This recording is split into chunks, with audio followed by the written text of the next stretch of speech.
안녕하세요. 오늘은 챕터 2, 액션 로디드 멤버, 그러니까 축력과 인장력을 주로 받는 부제에 대해서 오늘 공부를 해보도록 하겠습니다.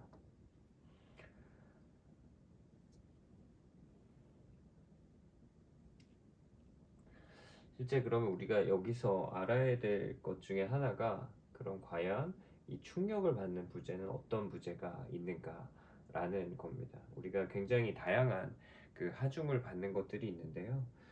지난 시간에는 뭐 비틀림, 뭐 충력, 압력, 힘을 받는 재료 부분에 대한 부분을 저희가 배웠지만 오늘은 다음과 같이 어떤 특정한 부재가 압축이나 혹은 인장을 받을 때 어떻게 해석을 하고 어떻게 거동을 보이는가, 우리는 어떻게 이 부분들을 계산할 수 있을까에 대해서 오늘 저희가 배울 예정입니다. 그래서 어떠한 등분포 하중에 대한 부분들을 우리가 하중 P로 모사를 해서 우리가 어떻게 이 자체의 재료가 거동을 하는지, 또한 이 재료를 어떻게 우리가 해석을 했는지에 대해서 우리가 볼 거고요. 이렇게 등분포 하중이 받았을 때는 이게 일정하게 하중이 받음으로써 우리가 그 평균 그 압축 응력이 우리가 구할 수 있게 되는데, 여기서 보는 것 같이 포인트 하중을 받게 되면은 하중이 불균일하게 들어가기 때문에, 집중적으로 들어가기 때문에 불균일한 응력 상태가 벌어지기도 합니다. 그리고 여기는 이제 철사의 길이 방향으로 당겨지는 것들, 그래서 우리가 다양한 부분들에 대해서 많이 공부를 하게 되는데요. 오늘은 특히 이러한 그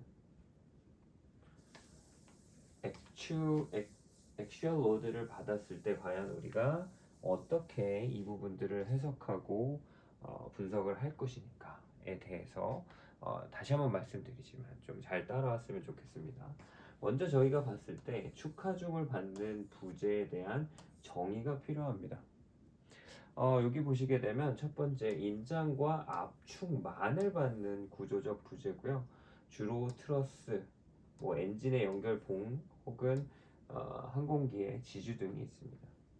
본 장에서는 어떤 길이의 변화, 부정정 구조물, 열 변형, 경사면의 응력 등등을 우리가 배울 텐데요. 여기서 저는 뭐냐면 어떻게 우리가 예측할 수 있을까?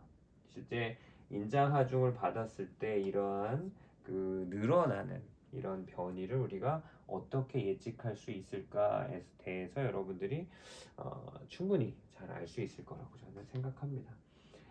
일단 첫 번째로 보게 되면 축하중을 받는 부재의 길이 변화에 대한 부분입니다. 우리는 지난 시간에 후쿠의 법칙에 따라서 시그마는 탄성계수 곱하기 변형률이라는 걸 우리가 배웠습니다. 그래서 일반적으로 그 인장을 받는 응력, 평균 응력의 구하는 공식은 다음과 같이 A분의 P였고요. 여기에서 우리가 그 변형률에 대한 부분은 변형된 길이, 원래의 길이분의 변형된 길이입니다. 요거를 이 두 가지 이퀘이션을 요 후크의 법칙으로 만들어진 이 식에 집어넣고요. 집어넣게 되면 다음과 같은 이퀘이션을 얻게 되고, 또한 최종적으로는 델타에 대해 그냥 변형된 길이에 대해서 정리를 하면 2a분의 PL이라는 그런 결과값을 얻게 됩니다. 그렇기 때문에 이러한 축하중을 받는 부재에 대한 여러분들이 길이를 구할 때는 델타는 2a, 그러니까 탄성계수 곱하기 면적분의 하중 곱하기 길이라고 여러분들은 생각하시면 됩니다. 그러나 이 공식은 앞에서 1장에서 말씀드린 것과 같이 굉장히 제한된 조건에서만 적용될 수 있습니다.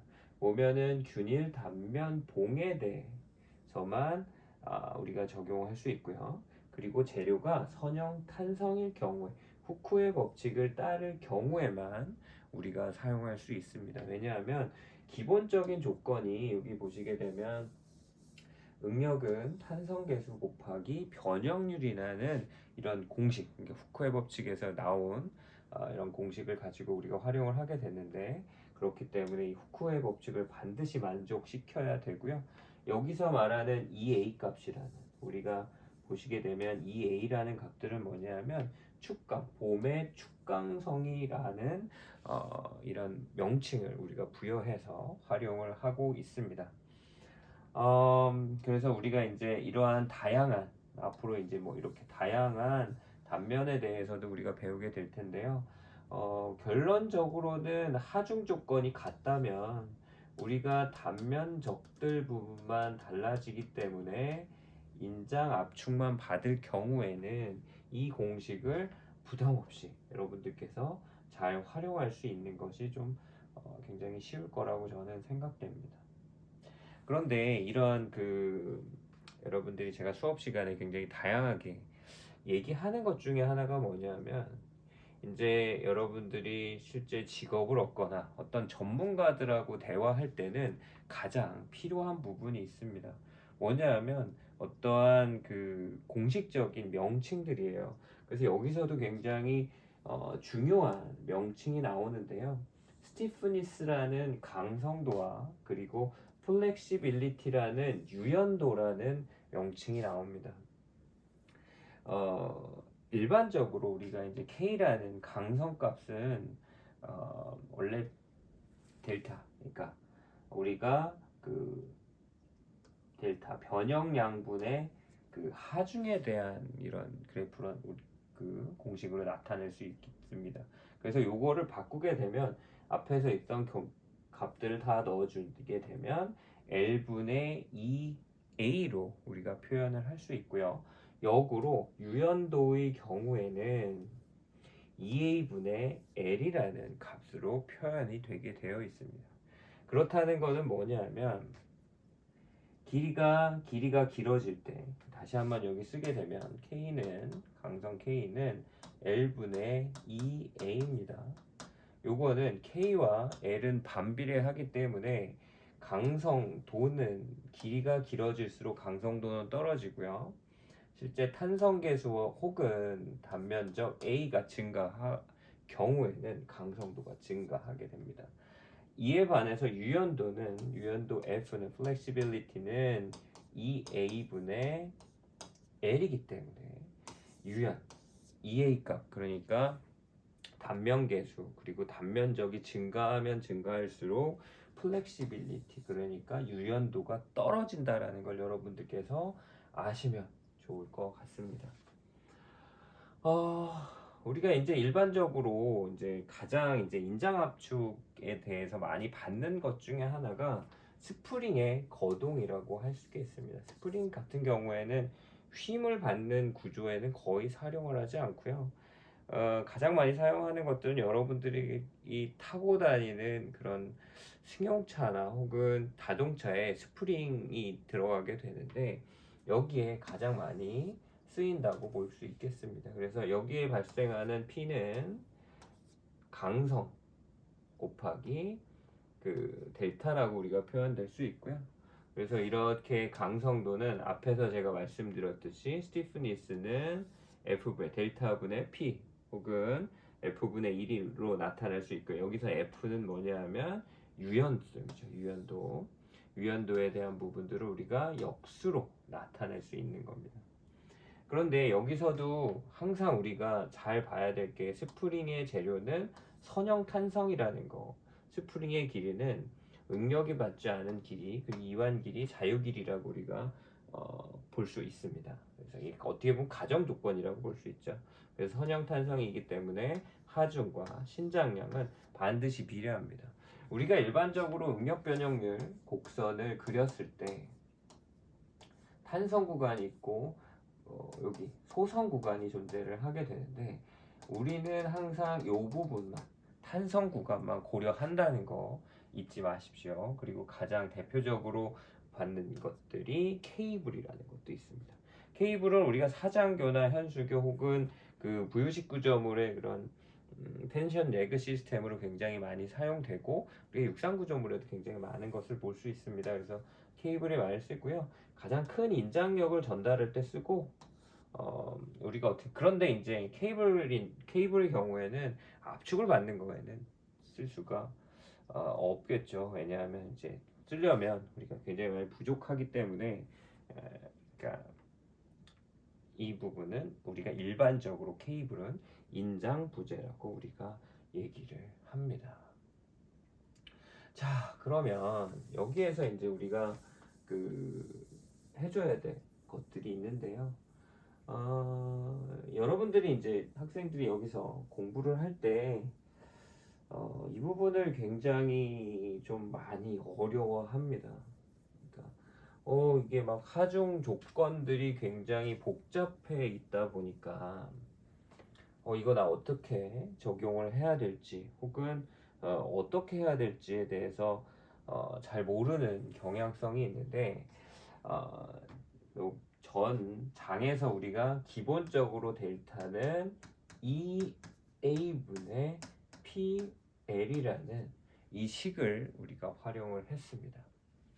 그렇다면 여기 이제 대표적으로 이렇게 a식처럼 이렇게 하중이 작용할 경우에는 우리가 어떻게 얘의 델타 값 혹은 뭐 이거를 활용을 한 값들을 구할 수 있을까에 대한 우리가 고민을 할 수 있을 텐데요.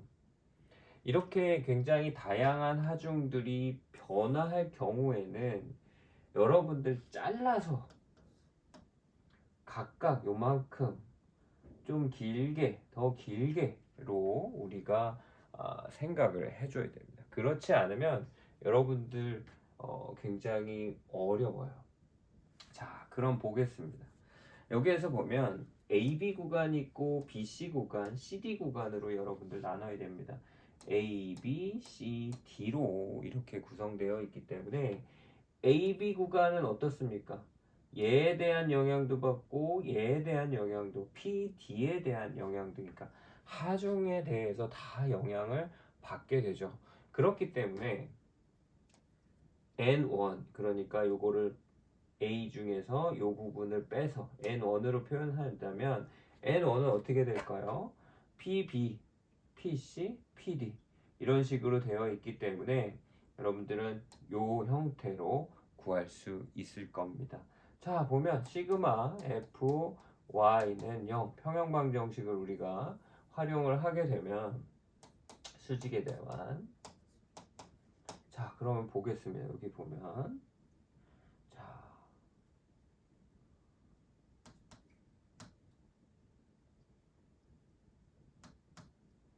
N1 플러스 PB 위를 플러스로 놓게 되면 마이너스 PC 마이너스 PD가 되겠죠.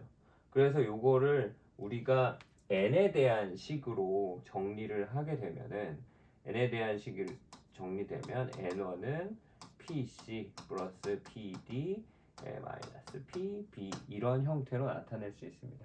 요거 같은 경우에는 뭐 부호가 반대가 돼도 크게 상관이 없기 때문에 여러분들은 어떤 한 방향을 잘 고려를 해서 값을 구해야 된다라는 거죠.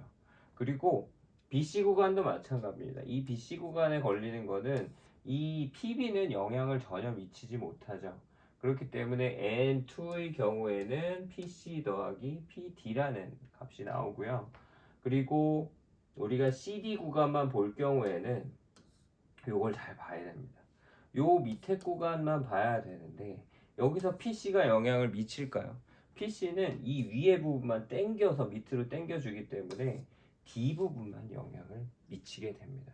그렇기 때문에 N3는 PD라는 거죠. 그래서 여러분들 대표적인 그런 값을 봤을 때 델타는 2A분의 PL에서 여기서 P는 우리가 충격 N이라고 가정을 하면 2A분의 NL로 우리가 표현을 하겠죠. 그렇지만 여기에서 또 변수가 발생을 하게 됩니다.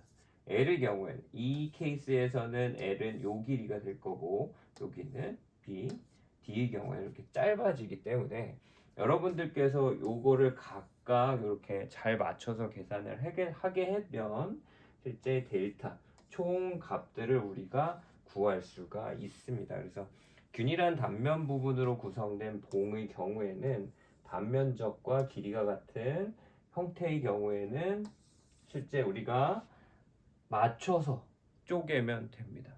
그러면 요거 한번 볼게요. 자, 그러면 여기서 보게 되면 PA는 그러니까 PB의 경우에는 PA는 요 E1, E2 그러니까 요 두 개의 부재에 모두 영향을 미쳐주고요. PB의 경우에는 오로지 요 밑에 있는 것만 영향을 주기 때문에 여러분들은 반드시 여기서 계산을 할 때 잘 쪼개서 우리가 계산을 해줘야 됩니다. 자, 그렇다면 우리가 연속적으로 변하는 하중 또는 치수를 가진 봉의 경우에는 어떻게 해야 되는가에 대해서 우리가 고민을 해줘야 됩니다. 이럴 경우에는 우리가 이렇게 어떤 곡선이 있을 경우에 이렇게 y와 x가 있다고 생각하고 y는 ax라는 fx라는 그래프가 있다라고 가정해 봅시다. 이 구간에서 우리가 계산을 하게 되면은 여러분들 이 부분의 경우에는 우리가 계산을 할 수 있습니다. 그래서 인티그랄 요 구간에 대해서 fx를 적분을 해주면 우리가 실제로 요 밑에 면적을 구해줄 수가 있는데 얘도 마찬가지입니다. 결국에는 이 하중이 이렇게 바뀌어지고 단면도 만약에 바뀐다라고 가정을 하게 되면 충력도 바뀌고 단면도 바뀌게 되면 실제 우리가 델타는 이 전체의 길이에 대해서 적분한 값에 대해서 우리가 나타낼 수 있습니다. 그렇기 때문에 여러분들 이렇게 갑자기 적분이 튀어났다 그래서 이 부분들을 어려워하지 마시고 하는데 굉장히 좀 어떤 문제를 어렵게 내고 싶고 틀리게 좀 학생들을 유도하고 싶으면 실제 이러한 값들을 잘 문제가 내오는 경우가 종종 있다는 거는 좀 알고 계시고 준비를 잘 하셔야 될 것 같습니다. 자, 그러면 우리가 이거는 지우고 시작하겠습니다. 우리가 실제 이제 하중이 우리가 작용되는 하중이 이렇게 쭉 땡깁니다. 우리가 인장력을 받았어요.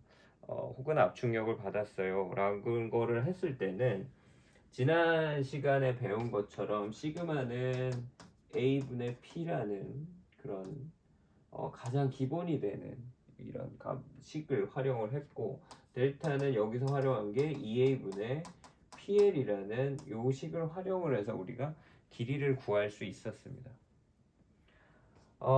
그리고 또한 후크의 법칙에서 시그마는 탄젠트 입실론이죠.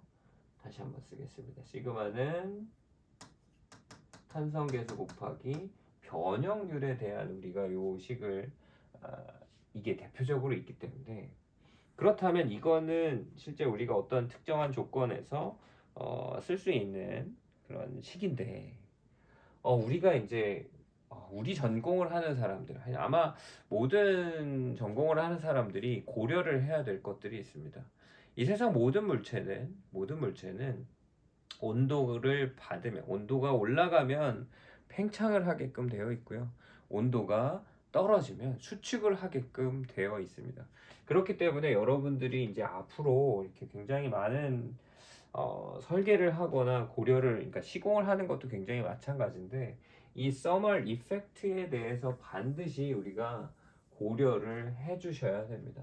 이 서멀 이펙트 매우 중요해요. 왜냐하면 예를 들어서 보도블록 여러분들이 어디 가면은 여기 중간에 모래 같은 거를 집어넣어서 줄눈이라는 거를 우리가 넣게 됐는데 이 줄눈의 역할이 뭐냐면 굉장히 다양한 것들이 있긴 하지만 실제로 이 콘크리트가 온도 혹은 온도를 받아서 팽창하거나 수축했을 때 여기 중간에 채워져 있는 이 줄눈이 굉장히 큰 역할을 해주기 때문에 이 부분들이 들어가게 됩니다. 그리고 여러분들이 이런 교량을 다니면 덜컥 하면서 이렇게 생긴 아이들이 있었을 텐데, 이게 이제 익스텐션 조인트, 그러니까 이게 교량도 콘크리트나 혹은 강제 혹은 합성 구조로 되어 있기 때문에 늘어납니다. 그래서 원래 그 교량의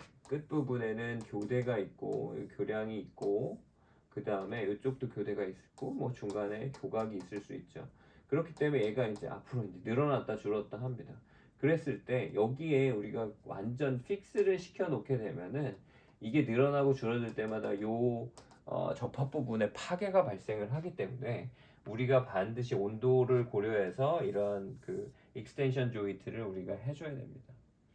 그리고 여기 이제 대표적으로 이제 나타나는 부분들이 뭐냐면, 이렇게 도로 교량이 하나 있는데 혹은 도로가 있는데 온도를 보게 되면 여러분들이 이제 여름에 굉장히 큰 차이, 온도 차이가 발생합니다.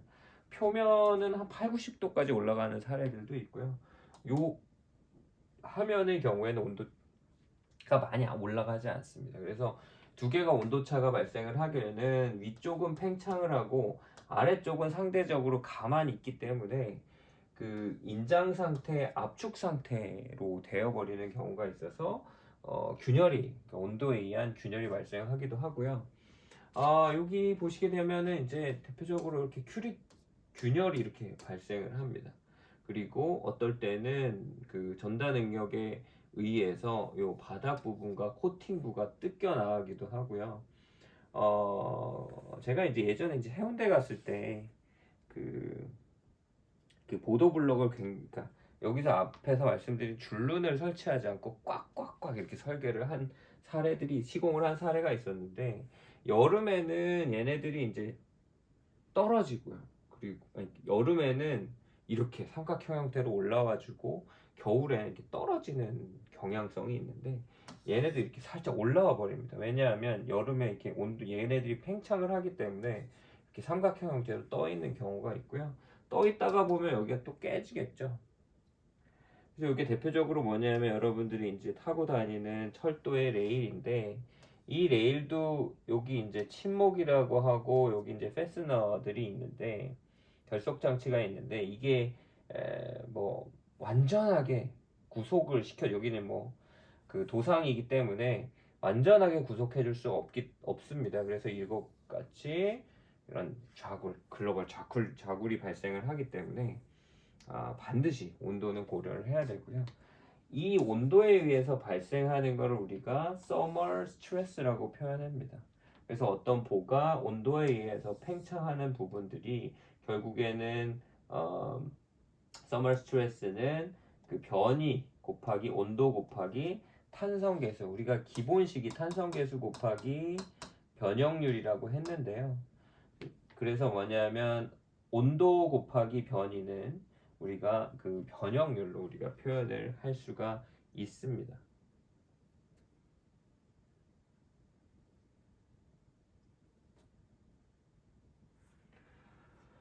그렇기 때문에 여러분들이, 자, 이거 지우고 할게요.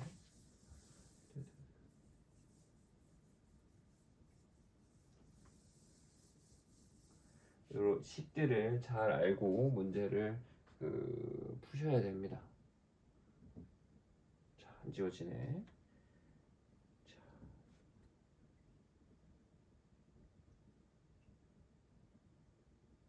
자, 여력과라는 거 앞에서 이제 제가 설명을 해드렸는데, 서머 이펙트라 해서 온도 변화로 인한 구조용 재료가 팽창 혹은 수축하는 것을 말합니다. 그래서 이에 따라서 열이 이제 늘어난다라는 거는 변형률을 발생을 시키고, 이 변형률이 이제 증가해서 응력도 이렇게 생각하게 됩니다. 그렇기 때문에 얘는 한쪽 방향으로만 팽창을 하면 한쪽 방향으로만 하는 게 아니라 이 전체 방향으로 모두 이렇게 팽창을 하겠죠. 그렇기 때문에 어떤 한 방향을 구속을 해버리면 거기에 큰 응력을 발생을 하게 됩니다. 만약에 어떤 블록이 하나 있는데 구속시키지 않고 그냥 팽창했다, 줄었다 두면 얘 응력 발생 안 합니다. 그렇지만 우리가 앞에서 한 것처럼 온도가 불길이하게 위에는 굉장히 높고 밑에는 낮을 경우에는 또 응력이 발생, 열응력이 발생을 하기 때문에 우리가 반드시 이거를 체크를 해줘야 됩니다. 그래서 온도에 의한 그 열 변형은, 그러니까 결국에는 시그마는 우리가 후크의 법칙에 의해서 탄성계수 곱하기 변형률이라고 나왔는데, 탄성계수는 어떤 재료가 바뀌지 않겠죠. 또 특정 재료에 대해서 변형률이 발생을 하게 되는데, 이때 우리가 변형률은 알파라는 열팽창 계수 곱하기 온도를 해주면 얘가 우리가 얼마만큼 변형률이 발생했는지 알게 됩니다. 그렇기 때문에 여기에서 우리가 변형률 대신에 시그마는 탄성계수 곱하기 알파 곱하기 델타, 그러니까 그 알파는 열팽창 계수고요, 델타는 그 온도 변화량이기 때문에 이런 온도 변이 관계식을 우리가 구할 수 있는 상태가 돼버립니다. 그래서 변형률은 원래 길이분의 온도에 의한 변이를 우리가 구할 수 있고요. 그래서 여기서도 충분히 이 값을 활용을 해서 우리가 그 온도에 의해 팽창된 길이 또한 우리가 구할 수 있기 때문에 여러분들이 요 간단한 요식 두 개들, 그렇지만 제가 생각했을 땐 이 식은 반드시 알아줘야 된다고 저는 생각합니다. 그래서 열응력이 발생을 하게 되는데 물체 전체에 걸쳐서 온도 변화가 균일할 경우에는 응력을 발생을 안 합니다. 이게 이제 뭐냐면 구속이 안 돼 있는 상태에서 온도가 똑같이 상부, 하부, 뭐 전면에 걸치면 늘어났다가 줄어들 거기 때문에 어떤 구속되지 않았기 때문에 응력이 나오진 않고요.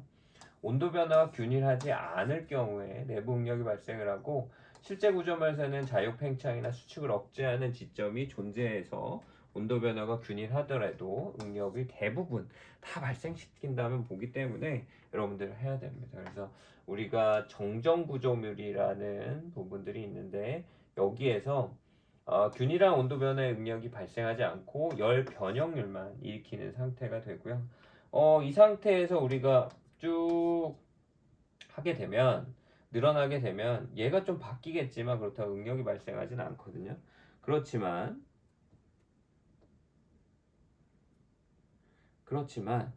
여기에서 부정정 구조물의 경우에는, 예를 들어서 우리가 이렇게 픽스 구조물 경우에는 이게 팽창을 하겠죠. 온도가 올라가면.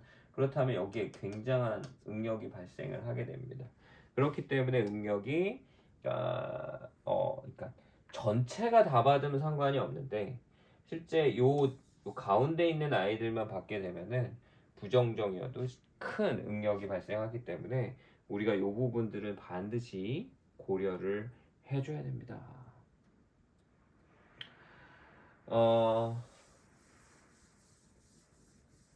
자, 여러분들 지금 그 델타 값 구하는 거, 그러니까 변형이 됐을 때 델타 값 구하는 거 지금 배웠고요. 그리고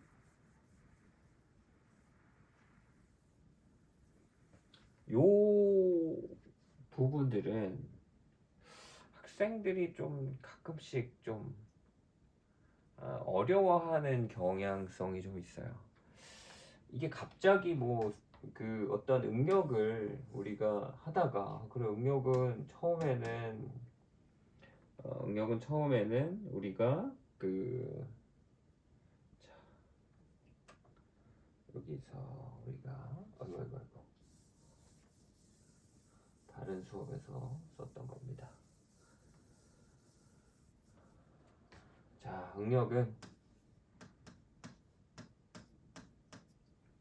우리가 또한 충력을 받는 구조에서 여기에 단면적이 A고 원래의 길이가 L일 경우에는 우리가 이렇게 했었고, 그리고 변형률은 그 원래의 길이분의 변형된 양이라고 우리가 판단을 했습니다. 그러니까 배웠습니다. 그리고 또 한 가지는 뭐냐면, 우리가 이제 응력 변형률에 대해서 배웠는데, 우리가 어떠한 탄성 구간이 있고 탄성 구간, 여기는 소선 구간입니다. 소선 구간에서 우리가 일반적으로 설계할 때는 요 탄성 구간만 고려를 하게 되는데, 이 탄성 구간의 기울기를 2라고 가정했을 때 실제 응력은 탄성 계수 곱하기 변형률로 우리가 볼 수 있었죠. 이 후크가 제시한 부분들. 그래서 우리가 요거를 활용을 해서 델타는 2a분의 pl이라는 요 델타를 늘어난 길이를 구하는 공식들도 우리가 알게 되었고요. 그리고 또 한 가지가 저게 이제 직접적인 하중 P가 아니라 온도에 의해서 우리가 받는 그 응력을 우리가 구할 때는 열팽창계수 곱하기 온도 델타 T 곱하기 탄성계수 2일 경우에는 우리가 온도에 의한 응력까지도 우리가 구할 수 있다라고 우리가 배웠습니다. 이때 우리가 이 구했던 시그마의 경우에는 뭐냐면 이렇게 발생하는, 그러니까 하중에 P가 작용을 했을 때 이 단면에 균일하게 발생하는 응력이라고 우리가 볼 수 있죠. 그런데 이게 이제 결국에는 노멀 스트레스라고 그래서, 노멀 스트레스가 이제 요 응력입니다. 그래서 여기가 수직한 형태의 응력만 나오게 됐는데, 우리가 요 자체를 멜리먼트를 굉장히 작게 쪼갠다고 하면 굉장히 유한하게 뭔가를 만들어 놓을 수 있습니다. 그랬을 때 그렇다면 요 대각선에 발생하는 응력은 어느 정도 될까라고 이렇게 좀 틀어졌을 때, 요소가 우리가 이렇게 직각으로 되어 있는 게 아니라 살짝 틀어졌을 때는 어떤 응력 상태가 되지? 라고 우리가 고민을 할 수 있고, 가끔씩은 그런 거를 구할 수가 있어요. 왜냐하면 실제 여러분들께서 이제 어떤 구조 실험을 합니다. 인장 압축, 인장 실험을 한다라고 가정을 하게 되면 요 방향, 이제 노멀 스트레스의 경우에는 수직 방향의 변형률도 잴 수 있고 수직 방향의 응력은 알 수 있는데, 내가 뭐 스트레인 게이지를 이쪽으로 붙여서 뭘 구하고 싶어요. 이럴 때는 실제 우리가 원하는 이 이퀘이션을 활용을 해서 구하기가 너무 어렵습니다. 그렇기 때문에 이때는 이 수직 응력, 노멀 스트레스를 활용을 해서 과연 어떻게 요 각도가 이렇게 구부러진, 그러니까 각도가 있는 요 단면에 대해서 우리가 고민할지, 어떻게 구해낼지에 대해서 배우는 거를 여기서 하는 겁니다. 그래서 일반적으로 여러분들께서 이제 어떤 그 보해 이런 피를 받게 되면은, 보겠습니다. 피라는 하중을 여기 받게 되면은 여기 균일하게 요게 이제 여러분들이 배웠던 노멀 스트레스죠. 스트레스를 받게 되는데, 얘는 지금 하는 A분의 P로 여러분들이 잘 구할 수 있어요. 그렇지만 실제 그러면 얘가 요렇게 요소가 요렇게 기울어져 있을 경우에 얘는 응력이 얼마큼 될까라고 우리가 궁금해 할 수도 있고 가끔씩 구할 때가 있습니다. 그래서 경사면에서의 응력을 우리가 어떻게 구하냐라고는 어떻게 구해야 될까라는 부분들이 있습니다. 그렇기 때문에 이거를 우리가 어떻게 구하는지에 대해서 여기서 배우는 거고요. 이 응력은 사실은 뭐 그렇게 어렵진 않습니다. 왜냐하면 여러분들께서 이제 가장 어려워하는 것 중에 하나가 요게 세타일 때 A, B, C라고 합니다. 여기서 코사인 세타는 A분의 B죠. 사인 세타는 A분의 C입니다. 요거 굉장히 간단한 삼각법인데, 실제 우리가 여기 보면 우리가 노멀 스트레스라는 거는 충격이라는 거 요 단면에 대해서 수직하게 작용을 하겠죠. 얘처럼. 그런데 우리가 여기서 나오면 이제 P는 어떻게 합니까? 이렇게 작용을 하겠죠. 그리고 이쪽 작용으로 전단력이 작용을 할 겁니다. 그랬을 때 우리가 요 세타 값만 알게 되면은, 기울어진 세타 값만 알게 되면은 실제로 우리가 여기 노멀 스트레스 n 값을 구할 수 있게 되는 거예요. 그래서 n은 p 곱하기 코사인 세타라고 하는데, 여기 세타라고 가정을 하면 코사인 세타는 원래 p분의 n입니다. 요거를 정리를 하면 n은 p 코사인 세타가 되기 때문에, 뭐 요거랑 똑같이 해서 S 전단력 V는 P 곱하기 사인 세타가 되는 거죠. 그렇기 때문에 여러분들이 여기서 하는 거는 요 간단한 그 사인 코사인, 그러니까 삼각법을 활용을 하기 때문에 너무 어렵게 생각하지 않으셔도 될 겁니다. 그래서 요 두 개의 식은 잘 알아 놓으시면 되고요. 그래서 이 수직응력과 전단응력을 이렇게 앞에서 해놓은 거대로 우리가 표현을 하면 시그마 세타는 A분의 N입니다. n 값은 앞에서 여기서 구해줬었죠. 그리고 v 값도 여기서 구해줬었습니다. 그랬을 때 우리가 요 단면적이 바뀔 거예요. 원래는 딱 요거였는데 실제 이렇게 쪼개지면은 단면이 바뀌게 되거든요. 단면적이 바뀌게 되거든요. 얘도 근데 마찬가지로 뭐냐면 코사인 사인 법칙에 의해서 우리가 구할 수 있어요. 여기를 뒀을 때, 요 수직했을 때 여기를 세타라고 가정을 하면은 코사인 세타는 A1분의 A입니다. 요 단면적을 A1으로 가정하고 실제 수직인 단면적을 A로 우리가 가정을 하게 되면은 A1분의 A가 나오기 때문에 경사면의 단면적 A1은 A 곱하기 코사인 세타로 우리가 구할 수 있겠죠. 그래서 우리가 이렇게 구할 수가 있습니다. 거기에 작용하는 전단 능력도 마찬가지예요. 지난 시간에 우리가 배웠던 전단 능력이라고 하는 거는 A분의 V입니다. 여기서 V는 전단력이고요. A는 그때 요 잘라지는 면적이라고 우리가 볼 수 있습니다. 그래서 타우는 마이너스 A분의 V이기 때문에 여러분들이 시그마의 경우에는 요 값에서 A1 대신에요. 그리고 N 대신에 요거 넣어주고요. 그리고 A1 대신에 A1 대 코사인 세타분의 A를 넣어주면 여러분들께서 A분의 P 코사인 제곱 세타를 구할 수 있고, 타우의 경우에도 이렇게 구할 수가 있습니다.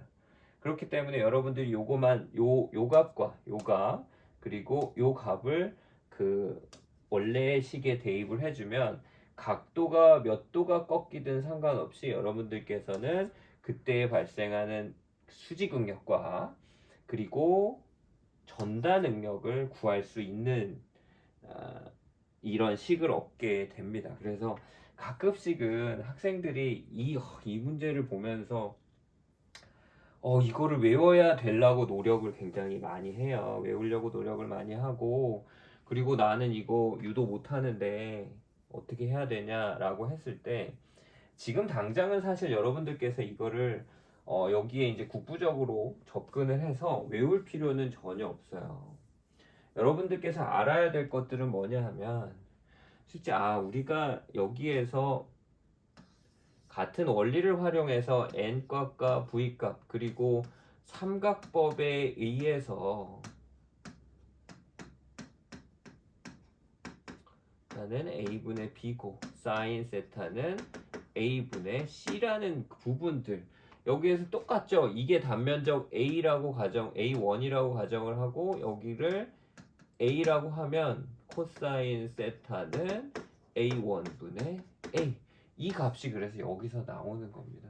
그래서 이를 활용을 해서 요 값이 을 우리가 도출해낼 수 있다라는 이게 있구나라는 부분들을 여러분들께 알아놓고 나중에 실제 여러분들께 설계를 하거나 뭔가를 고려를 할 때 이런 간단한 원리로 우리가 이 경사면에 대한 능력, 그러니까 노멀 스트레스와 그리고 쉐어 스트레스를 우리가 구한 적이 있었지, 이런 포인트만 알고 계셔도 여러분들께서 충분히 많은 부분들을 할 수 있을 거라고 저는 생각됩니다. 자, 그러면 일단 뭐 전 페이지에서 이거 구해냈죠. 구해냈는데 이거 어떻게 활용하지? 어떻게 활용하지? 라는 친구들이 되게 많아요. 그래서 앞에서 나온 것들은 뭐냐면 시그마 세타는 그러니까 각 경사면에 대한 노멀 스트레스의 경우에는 요 값이 나왔고 전다 능력의 경우에는 요 값이 나왔습니다. 우리가 이 전공에서 사실은 여러분들께서는 코사인 세타는 그냥 코사인 세타고 사인 세타는 사인 세타야 라는 생각을 되게 많이 가져요. 왜냐하면 그 중고등학교 때 이제 문제를 단순히 풀려고 노력을 굉장히 많이 했었고 그 문제 혹은 그 식이 주는 의미를 알려고 굉장히 노력을 하지 않았기 때문에 여러분들께서 이제 여기서 좀 파악을 해야 됩니다. 여기에서 보게 되면 우리가 뭐 삼각법에 의해서 코사인 제곱 세타는 이렇게 풀어낼 수 있고요. 사인 코사인 세타, 사인 코사인 세타는 2분의 1 사인 2세타라고 해서 우리가 고등학교 때 수학 시간에 요거를 봤었고 요거는 아마 고등학교 때 책이 있다면 공통 수학 정도에도 아마 나올 값입니다. 그래서 시그마 세타는 이렇게 구하고 이렇게 정리를 할 수 있는데 그래서 우리가 여기서 잘 봐야 됩니다. 그래서 최대 수직 응력 및 전달 능력을 여기를 세타를 바꿔가면서 세타를 0도에서 90도까지 바꿔가면 그러니까 마이너스 90도에서 90도까지 바꿔가면서 결과값을 넣어서 그 시그마 세타를 플로팅을 해보면 우선적으로 이렇게 증가했다가 0에서 가장 크고 90도에서 떨어집니다. 45도일 때는 굉장히 좀 중간 값들이 나오고 있죠. 그리고 타우 세타를 보게 되면 우리가 쭉 증가하다가 45도에서 마이너스 45도에서 맥시멈이 있고 이게 감소해서 0 부분에서 제로로 돌아옵니다. 그리고 또 한 가지는 뭐냐면 이게 맥시멈 값이 또 45도에서 나오고 여러분들이 이제 이러한 그 값들을 보면서 해석해야 될 것 중에 하나가 뭐냐면 과연 어느 각도에서 이 전달 능력이 최대치로 발생하는가에 대한 게 되게 중요해요. 그래서 여기서 중요한 거는 0도일 때 시그마 x가 맥시멈인 거로 나왔고요. 그리고 여기 또 한 가지 보면은 전달 능력은 45도일 때 최대점을 찍게 되는데 그때의 값은 시그마 x 그러니까 수직 응력의 50% 정도가 되더라. 50 반 정도의 값이 나오더라. 라는 거를 여러분들께서 잘 인식을 해주는 게 굉장히 좋습니다. 그래서 여러분들 여기서 봤을 때 여러분들 일반적으로 표현하는 거는 요거에 대한 요소가 되게 많은데 여러분들께서 만약에 요 45도로 기울어졌다라고 우리가 가정을 하게 되면 이렇게 표현할 수 있는 거죠. 실제 노멀 스트레스 자체가 요거는 어떤 거냐면 여기가 45도가 꺾였을 때 여기를 보는 겁니다. 얘는 0.5 시그마 x고 얘는 값이 45도일 때 시그마 x라고 나타내는 거죠. 그래서 요 값과 요 값을 이렇게 요소로 표현을 하면 우리가 인장을 받을 때는 이렇게 바깥으로 요거는 시그마 x에 대한 부분, 요는 시그마 y에 대한 부분, 그리고 요는 타우에 대한 부분들을 우리가 구할 수 있기 때문에 요 요소에 대해서 우리가 여러분들께서 지금 봤을 때는 좀 어렵게 느낄 수도 있긴 하지만 여기서 이렇게 보면 됩니다. 그래서 시그마 세타인 요소는 최대 수직 응력이 발생하는 응력이고요. 그리고 그렇다면 우리가 구할 때 그럼 이 단면의 전달 능력이 가장 큰 각도는 얼마일까라고 우리가 봤을 때 실제 45도가 실제 응력의 그러니까 최대 수직 응력의 반값이기 때문에 가장 우리가 크다라고 우리가 볼 수 있습니다. 그러니까 수직 응력은 2분의 1 값이고 전달 능력은 맥시멈 값을 되어 있기 때문에 실제 어떤 재료가 여기서 보면 전달 능력이 맥시멈일 경우에는 요 45도 각도로 대부분 이렇게 깨지게 됩니다. 그래서 이제 여기도 보면 이렇게 줄임들이 이렇게 가게 되는데 여러분들께서 보면은 그 어떤 이렇게 부재가 하나 있고 칼을 들고 나와서 이렇게 싹 자를 때 보면은 이렇게 자르지 않습니다. 이거는 뭐냐면 이런 각도가 우리가 0도가 요 부분이 0도라고 그러면 이게 90도로 치는 거기 때문에 90도로 치면 어떻게 되나요? 전다 능력도 빵입니다. 그렇기 때문에 이때는 굉장히 비효율적이고요. 45도로 쳐질 경우에는 수직 응력도 50%가 발생을 하게 되고, 그리고 최대 전다 능력이 발생할 수 있는 조건이기 때문에 이렇게 자를 때가 가장 편하게 자를 수 있는 조건이라고 볼 수 있고, 어, 여러분들이 여기서 이 부분을 해석할 수 있는 거예요. 최대 전다 능력은 최대 축력의 50% 정도다. 그리고 재료가 인장에 비해 전단에 취약한 경우가, 여기서 우리가 끄집어낼 수 있는 거죠. 특히 뭐 전단에 취약한 거는 뭐 인장하고 압축하고 뭐 같이 발생할 수도 있고, 그렇기 때문에 실제 전단에 취약할 경우에는 전단 능력에 의해서 파괴되기 때문에 압축은 견뎠지만 전단 능력을 못 견딜 경우, 재료가 못 견딜 경우에는 이렇게 파괴가 되는 겁니다. 그렇기 때문에 우리가 가장 큰 값들을 여기서 고려를 해주는 거죠. 이 재료마다 이런 것들이 다 달라요. 그렇기 때문에 여러분들께서 이 부분을 계산을 하게 되는데, 대부분 균질한 재료의 경우에는 45도에서 가장 크기 때문에 여러분들이 이 부분에 대해서는 오늘 수업 시간에 잘 알고, 이제 앞으로 뭐 어떤 재료를 자를 때나 혹은 파괴가 45도로 발생할 가능성이 굉장히 높다라는 것을 여러분들께서 알고 가셔야 될 것 같습니다. 다음은 그 워크 에너지라고 이제 아는데, 아마 이제 우리 전공에서 학생들이 이제 가장 어려워하는 내용들이에요. 뭐냐면, 어떻게 보면 중고등학교 때 물리 시간에 배웠던 어려운 개념들을 계속해서 배워주는 거죠. 그런데 이게 왜냐하면 우리가 어떠한 그 메케닉스, 그러니까 역학들을 많이 배우기 때문에, 그 우리가 어떤 재료에 힘이 작용했을 때 얘가 얼마만큼 변형이 발생하고, 얘가 어떠한 그 뭐 피가를 작용하면 델타라는 게 발생을 하고 응력이 발생을 하게 되는데, 이게 사실은 뭐냐면 일하고 관련돼 있습니다. 하중이 작용되어 있기 때문에. 그래서 여러분들이 여기에서 가장 이해를 필수적으로 해야 될 것 중에 하나가 일과 에너지 부분이라고 할 수 있죠. 워크 에너지라고 우리가 표현을 하게 되는데, 그 물리학에서 우리가 이제 아마 이게 이 부분이 있는데, 어떠한 그 위치를 바꾸거나 변이를 바꿀 때 실제 힘이 들어가죠. 그래서 힘을 뭐 바꾸고 차를 끄는 거, 공을 차는 거, 그리고 어떠한 형상을 바꾸는 데 있어서는 모든 것들이 일이라고 볼 수 있겠습니다. 그래서 여기 보면 하중 변이 곡선, 여러분들이 이건 헷갈리면 안 되는 게, 앞에서 1장에서 배웠던 게 뭐냐면, 처음에 그 우리가 압축 실험을 한다고 가정을 하면 하중 변이 곡선을 그리고, 그 하중 변이 곡선을 시그마는 a분의 p, 그리고 입실론은 원래의 길이분의 변형량이라는 거를 가지고 우리가 응력 변형률을 구했었는데, 여기서는 힘과 변이 곡선을 활용을 해서 이렇게 구하게 됩니다. 결국에는 뭐냐면 힘이 얼마큼 증가하면 변이가 발생을 하게 되고요. 그에 맞춰서 변이가 발생을 하고, 힘이 또 그 무조건 증가한다고 계속해서 증가하진 않습니다. 왜냐하면 재료가 버틸 수 있는 한계가 있기 때문에 이렇게 감소하는 게 파괴가 된다라고 우리가 표현하면 되고요. 여기서 보게 되면 초기에 스테이트가 있습니다.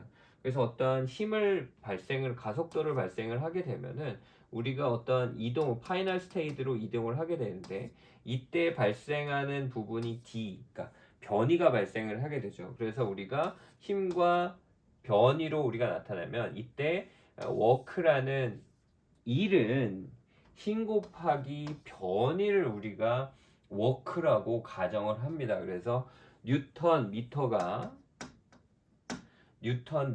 우리가 줄이라는 걸로 우리가 다르게 표시합니다. 그래서 우리가 이제 나중에 여러분들이 이렇게 뭐 좀 어드밴스드에서 공부를 할 때는 이 워크에 대한 부분들을 굉장히 많이 해요. 우리가 뉴턴 미터라고 하면 힘 곱하기 거리이기 때문에 가속도를 좀 많이 보게 되는데, 걔도 뭐 결국에는 여러분들이 헷갈리지 말고 이 부분에서 work는 힘 곱하기 거리다. 그래서 우리가 이렇게 표현할 수가 있는 겁니다. 힘 곱하기 거리다. 우리가 배우는 것도 일과 에너지로 표현해 줄 수 있다라는 거고요. 이러한 그 내용들은 우리가 배우는 기존에 이제 콘크리트도 이제 지난번에 플라스틱을 압축 하중을 줘서 하중 변이 곡선을 끄집어낸 것처럼 실험을 통해서 얻은 것처럼 여러분들께서 그 원치문 교수님하고 수업 듣는 것 중에 그 건설 재료에서 공시체를 만든 다음에 그거를 누를 거예요. 누르면 하중 변이 곡선을 끄집어낼 수 있습니다. 그러면 여러분들께서 하중 변이 곡선을 이렇게 그려내겠죠. 그려내고 그러면 결국에는 힘 P가 한 일은 하중 변이에서 우리가 구할 수 있는 거예요. 그렇다면 얘가 한 일은 뭐였습니까? 힘 곱하기 거리였죠. 그 W는 앞 전 페이지에 보게 되면 그렇다는 얘기는 뭐냐면 요 변형된 양 힘 곱하기 델타 그러니까 D 델타를 다 더해주면 실제로 우리가 한 일을 구할 수가 있는 거죠. 그렇기 때문에 여기서 보면 한 일이라는 건 뭐냐면 하중 변이 곡선의 아랫부분의 면적입니다. 그런데 우리가 여기 변형 에너지라는 건 일이라고 우리가 가정할 수가 있기 때문에 실제 변형 에너지는 그 힘이 한 일, 우리 요 P가 한 일이라고 똑같아서 실제로 같은 요 식을 활용을 해서 우리가 볼 수 있고요. 이때의 단위는 뉴턴 미터 줄이라고 우리가 표현을 하게 됩니다.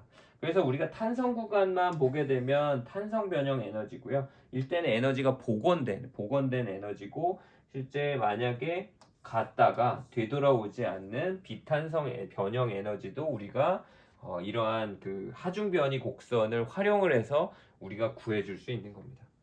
그래서 우리가 그렇다면 선형 탄성되는 스프링을 가정을 해보면 탄성 구간 요 구간만 딱 보는 거예요. 탄성 구간만 보게 되면 이렇게 확대해서 할 수 있는데 요 밑에의 면적은 삼각형 면적으로 우리가 표현을 할 수 있어서 U 값은 2분의 P 델타라고 우리가 볼 수 있습니다. 그래서 우리가 얘를 델타는 2A분의 PL을 활용하면 U 값을 우리가 이렇게 구해낼 수 있어요.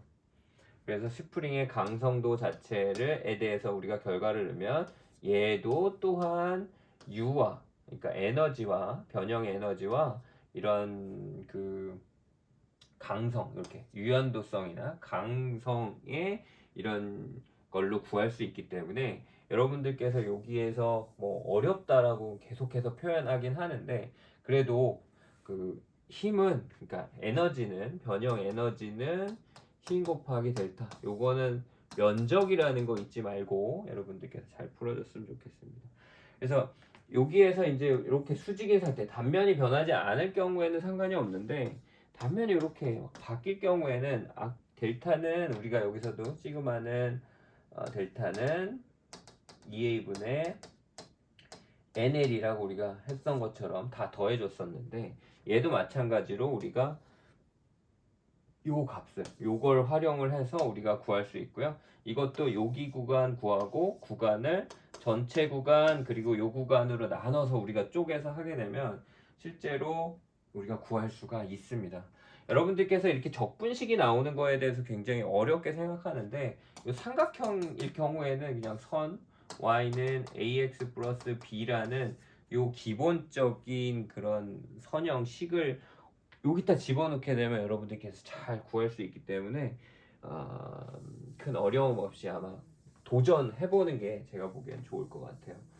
아마도 우리가 어렸을 때 뭔가를 공부를 했을 때 이런 거를 도전을 하다 보니까 이제 물리를 잘 모르는 상태에서 이게 우리가 갑자기 훅 들어오는 경향들이 있어서 어려워하긴 하는데 그래도 여러분들 잘 도전해서 다음 거를 좀 공부를 했으면 좋겠어요. 여기 이제 프랙티스와 홈워크가 있는데 여러분들 제가 정답들도 다 드렸기 때문에 이거에 대해서는 풀어보고 실제 수업 시간에 같이 풀어보거나 아니면 질문을 하러 저한테 오시면 될 것 같습니다. 자, 여러 개의 문제들이 있어요. 이런 것들 시험에도 잘 나오고 있기 때문에 제가 다 뽑아 놓은 것입니다. 2장 수업이 끝났어요. 여러분들께서 이해가 될 수도 있고 안 될 수도 있는데 여러분들께서 이 동영상을 보시고 혹은 저하고 오프라인 수업을 같이 하면서도 질문할 건 질문을 하고 정말 어려우면 반복해서 한번 봐보세요. 그러면 여러분들 좀 더 이해하기 쉽고 잘할 수 있을 거라고 저는 생각합니다. 그럼 우리 2장 수업이 끝났고 만약에 궁금한 것이 있으면 항상 제 사무실에 찾아와서 질문하거나 이렇게 했으면 좋겠어요. 그럼 오늘 수업 여기서 마치도록 하겠습니다.